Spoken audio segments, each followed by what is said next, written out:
एक बार की बात है, गौतम बुद्ध अपने शिष्यों के साथ एक गांव से दूर किसी बड़े नगर की तरफ जा रहे थे। गर्मी के दिन थे और रास्ता भी बहुत लंबा था। गौतम बुद्ध अपने शिष्यों सहित बहुत देर से चल रहे थे, जिस वजह से उन्हें बहुत प्यास लगती है। वहां से कुछ ही दूरी पर एक बरगद के पेड़ की घनी छाया थी। सभी लोग उस पेड़ के पास पहुँचे। महात्मा बुद्ध अपने शिष्यों के साथ वृक्ष की घनी छाया में विश्राम करने लगे। सभी का गला बहुत देर चलने से सूख गया था। बुद्ध जानते थे। बुद्ध ने अपने एक शिष्य को कहा, तुम इस बरगद की छाया से 20 कदम दूर जाकर 2 बार बरगद की परिक्रमा करके वापस आओ। जैसा कि बुद्ध ने कहा था, शिष्य ऐसा ही करता है। परिक्रमा के बाद बुद्ध ने अपने शिष्य से पूछा, क्या आपने ठंडी हवा का अनुभव किया? हाँ महात्मा बुद्ध, उत्तर से कुछ ठंडी हवा थी। महात्मा बुद्ध ने शिष्य से कहा कि उसी दिशा में जाओ, वहाँ एक तालाब अवश्य मिलेगा। उस तालाब से सबके लिए पानी ले आओ। शिष्य उसी दिशा में जब कुछ दूर जाता है तो वहाँ सच में एक तालाब होता है।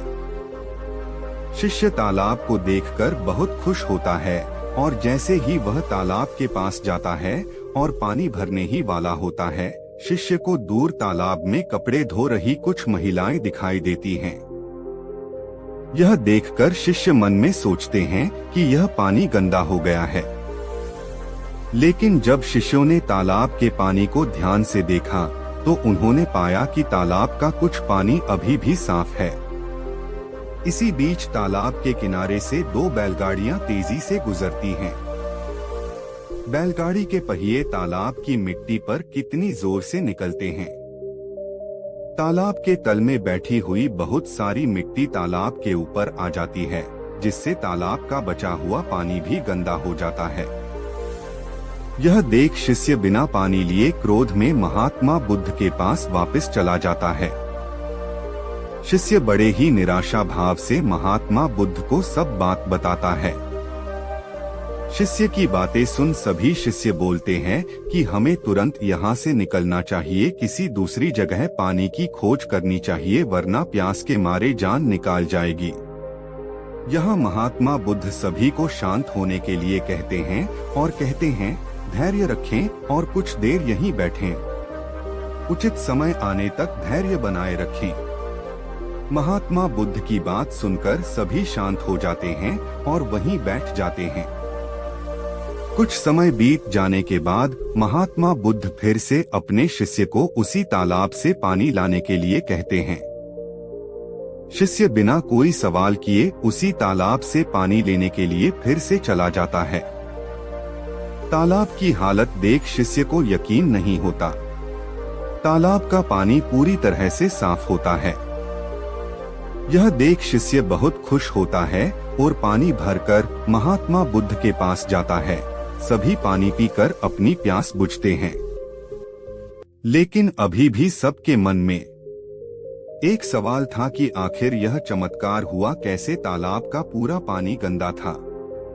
उन्हें लगा कि जरूर ये बुद्ध की शक्ति है। इनमें एक शिष्य ने यह सवाल महात्मा बुद्ध से पूछ ही लिया कि यह चमत्कार आपने कैसे किया? जब तक हम सब धैर्य रखते, तालाब के पानी पर तैर रहे सभी गंदे तत्व और मिट्टी तालाब के पानी के नीचे समाते जा रहे थे।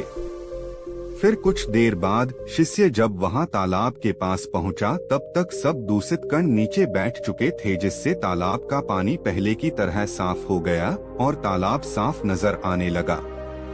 यदि आप लोग उस समय धैर्य न रखते तो शायद अब तक आप सभी लोग इतनी गर्मी में पानी की तलाश में प्यासे रहने के कारण मर गए होते, क्योंकि यहाँ बगल में तालाब है या नहीं, और होगा भी। इसका पानी साफ होगा या नहीं, इन सभी कारणों से आप कभी अपनी प्यास नहीं बुझा पाएंगे और प्यासे ही मर जाएंगे।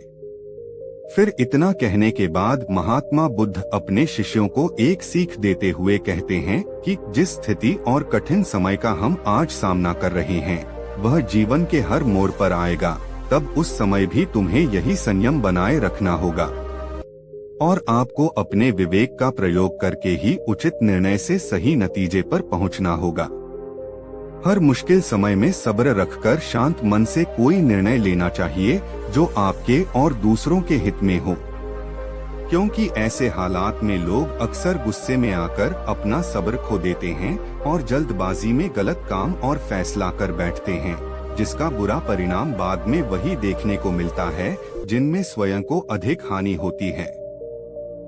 जीवन में कुछ अवसर आते हैं जब हमें धैर्य रखना पड़ता है और सही समय का इंतजार करना पड़ता है, लेकिन ऐसे समय अक्सर लोग धैर्य खो देते हैं और उचित समय का इंतजार नहीं करते, इसलिए दुख और मुश्किलों का सामना करना पड़ता है। हमारे कल की खुशी और दुख आज के निर्णय से निर्धारित होंगे। दोस्तों, ऐसे ही प्रेरक कहानी के लिए हमें सब्सक्राइब करें और वीडियो को लाइक करना ना भूलें।